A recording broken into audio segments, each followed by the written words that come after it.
I've seen from a lot of people, or for a lot of people, I should say, is that when they actually have the data, like I have a lot of people who say, oh, I feel like I blew my progress this weekend. I feel like I'm way off track or I'm regressing, yada, yada, yada. I'm like, okay, cool. What does the data tell us? The data showed us that there were 3 days last week. You went slightly over your calories. You missed your protein minimum a few times. You splurged over the weekend and you actually lost measurements compared to last month. So when we have that data that so many people are resistant to accumulating, it reinforces that you can, and I would argue should be imperfect on some sort of weight loss journey. Otherwise, it's like you said, where if your metric for continued or your standard for continued action is perfection, you're going to be 100% on sometimes, but the vast majority are going to be waiting for that good time to be back at 100 again. And then it's a net, either net neutral or net negative.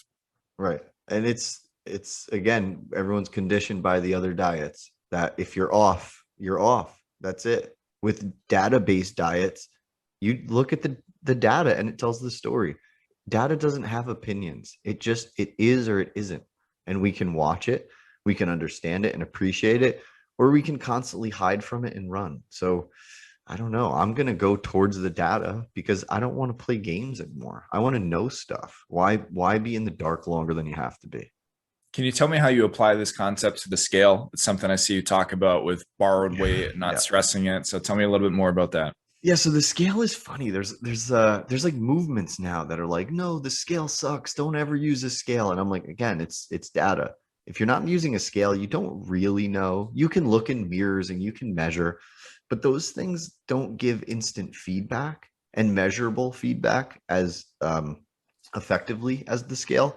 So I like when people step on the scale frequently because it shows them how movements and how certain behaviors will be influenced by their lifestyle, and it shows them the trajectory of change.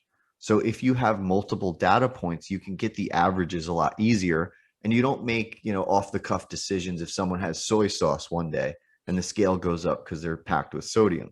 And if that's the weigh-in day, this person might think, oh wow, I gained weight, but you didn't gain weight. Like you said, if you look at the data and you cross-reference the week before, you could see the trajectory is exactly where it's supposed to be. So I think the biggest thing for people is not running from the scale. It's just understanding that number is meaningless. It's, if you want to lose weight, you want to see it go down, but there's so many things that affect it, from the weather, the temperature, the meals you ate, your hormones, if you did a hard workout, if you slept, if you're hydrated. So when people start understanding this, they start appreciating what the scale does and what it says. And we have data. I forget the number, but it was up in the 80% of people whose relationship improved with the scale over time. So a lot of people are scared of it at first, but once they understand it, then they appreciate it and they use the data. And there's enough research out now that says if people use the scale more often, they have better long-term weight maintenance because, again, they're not hiding from the data.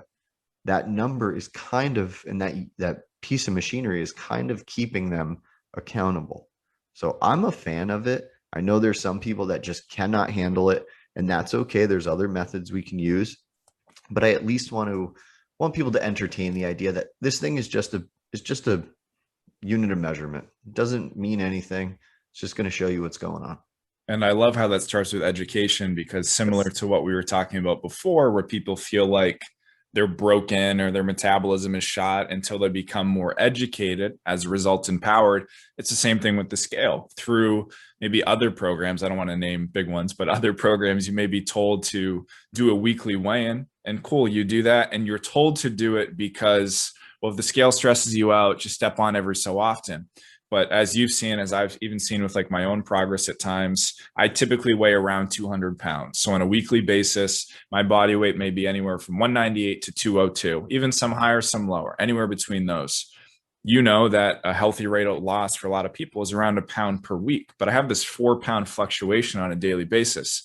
So if I get weekly averages, I may see 200.2, 200 flat, 197.8, and then a bigger drop to 196. But if I just did weekly weigh-ins, or even more sporadically than that, it's quite possible that during week 4, I have a weigh-in that's 203, because like you said, maybe I had Chinese the day before, maybe I had a hard workout, I'm retaining water. I look at my week 1 weigh in at 200 or 200.2, week 4 at 204, and I go, oh, shit, well, this isn't working and I'm broken and this, that, the other. So it's empowering in a way to not shy away from that data. You collect it and you can make more rational decisions. And, right, exactly. Because think about, as a coach, if you see someone weigh 200 pounds week 1 and then they're actually down in weight, but they're storing water before that next weigh-in, you're going to say, oh crap, I need to slash their calories, or I need to get them to walk 3,000 more steps this week. And it's not right, because you don't have the averages. So that's really what it is. The averages, the more points of data you have, the better decision making your coach can make. And one other thing I'll add here, and so many people miss this even when they start doing the weekly body weight averages, is that progress isn't linear no matter how supposedly perfect you are. So there are times, and I feel like I see this more with women, where no matter how dialed in you are, you may be 156, 156.1, 156, and then 2.5 weeks later, you have a whoosh and you're like 152.4. So not reacting too quickly. So I'll always tell my clients, yes, we're doing this. This is great. It's far more accurate. But if we're going to look at trends, I want you looking at week 2 versus week 4 versus week 9. We're not looking at this week versus last week, and certainly not Monday versus last Friday. There's nothing useful to look at there. Right. There's a lot more water weight fluctuations in women. So that means that, if we pan out, the results are harder to understand in a short window like they are guys. But that just means we just have to be more patient.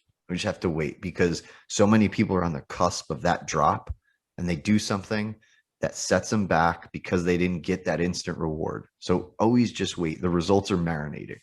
It's like that little visual that you'll see. It's always like a cartoon of somebody digging and they're trying to get to a tunnel on the other side, and there's like an inch between them, but they're like, screw this, I've been at it too long. Just dig a little bit more. I always tell people, you're likely closer to the other side than you think. You just can't keep quitting when you're not getting that immediate gratification.